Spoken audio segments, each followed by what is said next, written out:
You guys knew we would be talking about this on today's video. The Brandon Aiyuk trade rumors are heating up after some new reports came out last night. So we're going to break it all down on today's video. But Steelers fans are in shambles. They thought they were the front runner to get Aiyuk. It turns out they might not even be in the final leg of the race altogether. So let's not just stick it to Steelers fans on the floor and on the field. Make sure to hit the sub button down below. Help us take them down in subscribers here at Chat Sports for the month of August.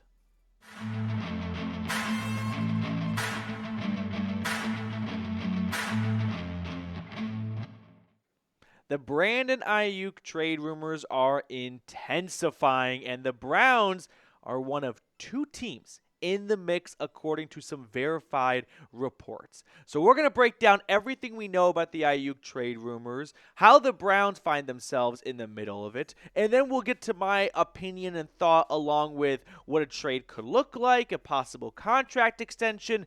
This is a very complex matter. It's not a very simple apples for apples. There are layers to this. So we're going to tackle it one bit at a time. But let's start with the facts, what we know about the Brandon Aiyuk trade development. So a 49ers beat reporter from NBC Sports put out a report last night that the Browns and Patriots have negotiated trade framework with the 49ers. Now, the 49ers have given Aiyuk and his agent permission to speak to other teams regarding a new contract possibility. Now, usually that's tampering, but the 49ers are letting Aiyuk and his agent do this, I think, for one of two reasons. Reason number one. The 49ers have given Aiyuk a fair, or what they believe to be a fair contract extension, and Aiyuk is not accepting it. So the Niners go, all right, if you don't like our contract offer, go talk to other teams. See what they would give you, and you'll come back to us and realize, you know what, we're not getting much more at all from other teams, so yeah, we'll take your offer.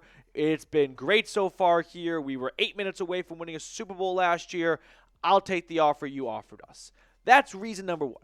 Reason number two is, and this might be the reason why Aiyuk gets traded, the 49ers might be done. They might be fed up. They have put in a lot of work and time and effort to get a deal done with Aiyuk, and maybe they have decided we're not even close. We're not in the same zip code for a new contract extension. We just drafted Ricky Pearsall. We feel like we are a well-oiled machine. We are not dependent on one guy. So, yeah, we'll go out and we'll make a deal, or we'll let you go make a deal with another team, and we'll make a deal for a trade. So that might be the biggest reason as to why the 49ers are letting Aiyuk and his agent speak to other teams. And in those conversations, it appears that the Browns and Patriots have emerged at the top of the food chain because they have given the 49ers reasonable and acceptable trade packages for Aiyuk. So what might be holding up a trade from happening right now is Aiyuk has not decided as to whether or not he likes the extension that the 49 or the Browns or the Patriots would offer Cleveland.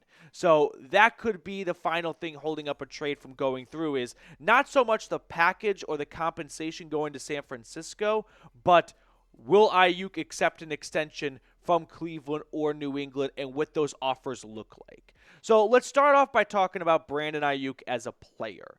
I want everyone watching to get familiar with Aiyuk, get to know him, and then we'll start to bridge the conversation over to what a trade could look like, along with what a contract extension could look like, because there are a lot of really complex layers to this. You're talking about giving up assets for a player, wanting to make sure that's the right player for your team, and then giving that player a monster contract extension. It's not simple. So first, Aiyuk in his 4-year career after being a first-round pick out of Arizona State started off a little bit in the doghouse for Kyle Shanahan, and that's been well reported, and he's worked his way out of it. The past 2 years, 1,000-plus yard seasons. Last year, he was second-team All-Pro, 1,300 yards, 7 touchdowns, nearly 18 yards of reception. Guys, it is hard to find players that finish All-Pro at wide receiver in an offense that ranks 32nd in pass attempts. 32nd.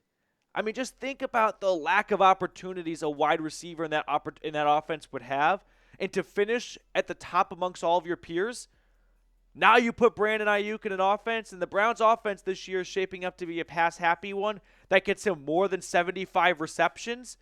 He could turn 100 receptions into 1,700 yards and over 10 touchdowns. So you can see why the Browns might be foaming at the mouth a little bit to get a guy like Aiyuk in their system. But take it one step further. I mean, Brandon Aiyuk has been, I wouldn't say criminally underused because the 49ers have been very successful the last 2 years, but he averages 10.8 yards per target.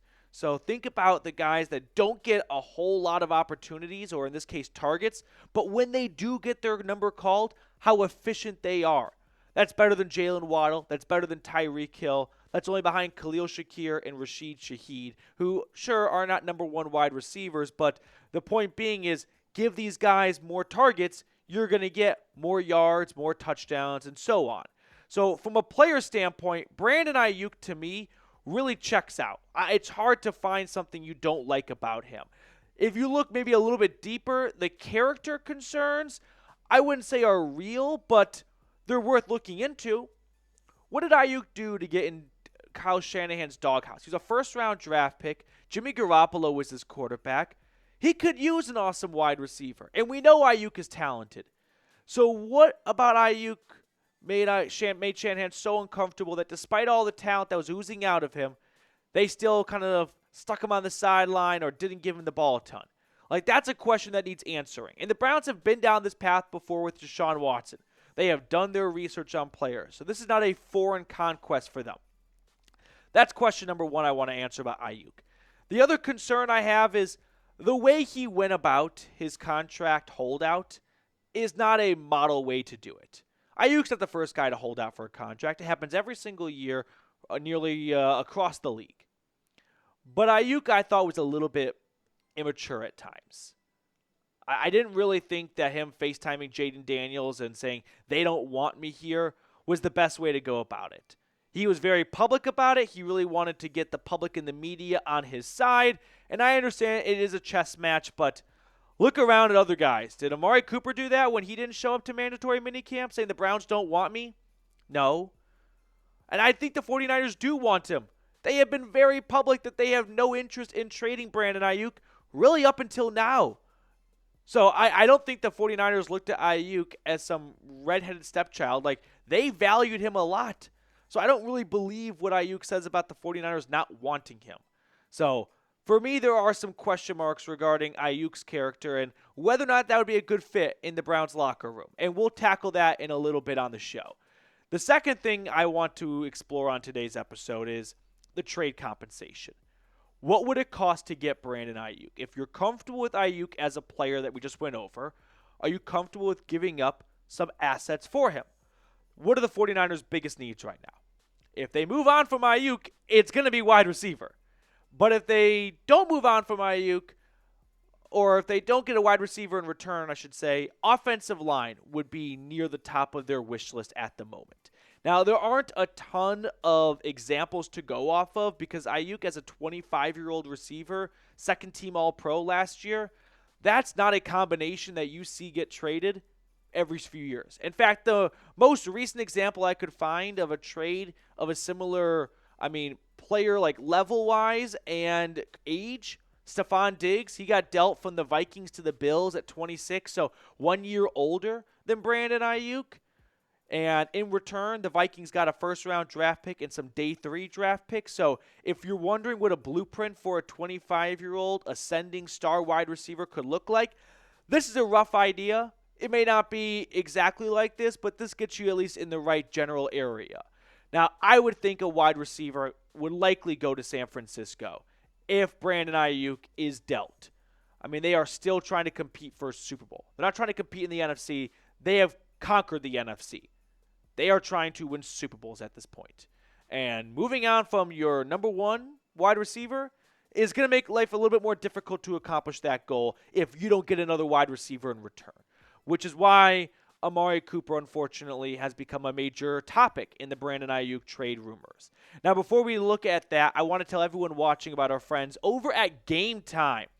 Make sure to get started with Game Time today if you want to go catch a Guardians game or any other major league team in your area. You're going to want to give Game Time a shot because Game Time is an authorized ticket marketplace of Major League Baseball, which makes getting tickets faster and easier.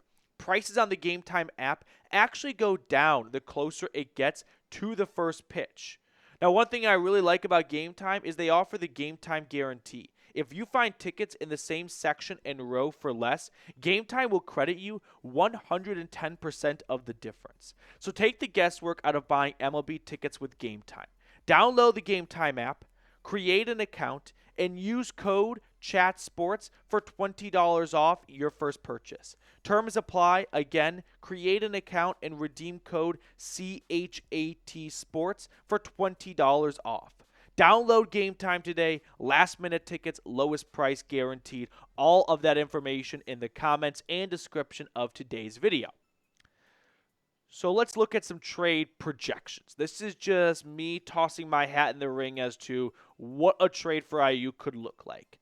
The Browns get Aiyuk, the 49ers get Amari Cooper, and they pick up a second-round draft pick. I think if you send Amari Cooper back to if you send Amari Cooper to San Francisco, you would not have to surrender a first-round draft pick. Now, let's say the Browns are not interested in dealing Amari Cooper, where there have been some reports that Amari Cooper would be included in the trade, because keep in mind, it's not just about getting something on board that Aiyuk would like. You got to find something the 49ers will sign off on. And my suspicion is they are not signing off on any trade that does not get them a top-tier wide receiver in return to make up for the lost production of Aiyuk's 1,300 yards last year, and Amari Cooper is going to get you pretty close to that.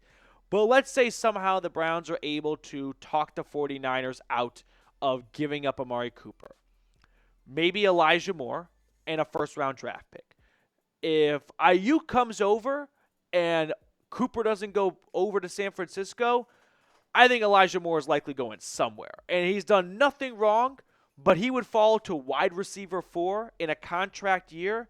He's probably going to want to go somewhere where he can get touches and he can get a good contract after this season is over. So maybe the 49ers go, you know what? We'd rather have a first and more, a younger wide receiver, than a second and an aging Amari Cooper. Personally, if I were San Francisco, I wouldn't. I would take Amari Cooper in a second, but this to me would be the dream outcome for the Browns, to get Brandon Aiyuk and keep Amari Cooper. Or maybe the 49ers decide, we just drafted Ricky Pearsall in round 1. We love Debo. We like Juwan Jennings. We don't need to get another star wide receiver back. We actually want to work on our offensive line, which, despite having Trent Williams, who, by the way, is also in the midst of a contract holdout, maybe they would rather have a tackle, like, say, Jack Conklin. Stick him on the right side of the offensive line. He'll start immediately. You get Jack Conklin and Trent Williams and 2 day 2 draft picks. This could be something the 49ers value more than a 30-year-old wide receiver in Amari Cooper on the last year of his contract. Unlikely, but maybe the 49ers feel like we are a football team better designed to have strength in the trenches than having superstar wide receivers. After all, they finished 32nd in pass attempts last year. Their offense is not predicated through the air. They've got Christian McCaffrey. They may feel like this could be something that yields them a better outcome long-term than Amari Cooper. And to me, that would be a little bit of a Hail Mary / dream come true if the Browns could land Aiyuk without giving up Cooper. Which leads me to this. Would you guys trade Amari Cooper for Brandon Aiyuk?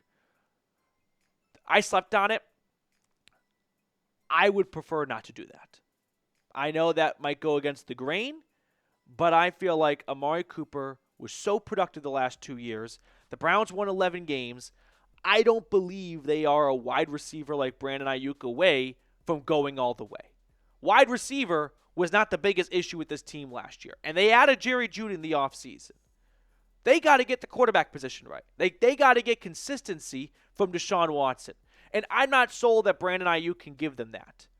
Amari Cooper has been the best Browns receiver in a 2-year span of franchise history. This is an old franchise, and he did it his first 2 years in the land. So, unpopular opinion, as cool and as fun it would be to get Brandon Aiyuk, and I know the long-term benefits of getting a 25-year-old wide receiver, but maybe I'm being short-sighted. I'm interested in maximizing 2024. And I think Amari Cooper can help you do that without giving up a draft pick and giving up a monster contract to Aiyuk. Which leads me to point number 3. What would a monster contract look like for Brandon Aiyuk? That has been the ultimate center point of the trade rumor saga he's been dealing with the 49ers. He wants to get a massive extension. That was vocal the day after the Super Bowl. Remember his I think it was his girlfriend Trace and his friend were on his Instagram story, and they're in Vegas talking about maybe they're going to move to Las Vegas because the 49ers aren't giving him a deal.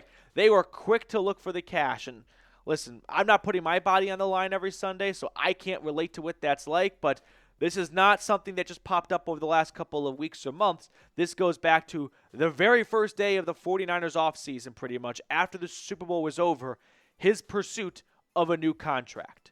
So let's look at the top 10 highest paid wide receivers in football, just to give you a rough idea as to what a contract could look like for Aiyuk. Jefferson became the highest paid non-quarterback in NFL history just a few weeks ago at $35 million a season. A.J. Brown's behind him, followed by Amon-Ra St. Brown and Tyreek Hill.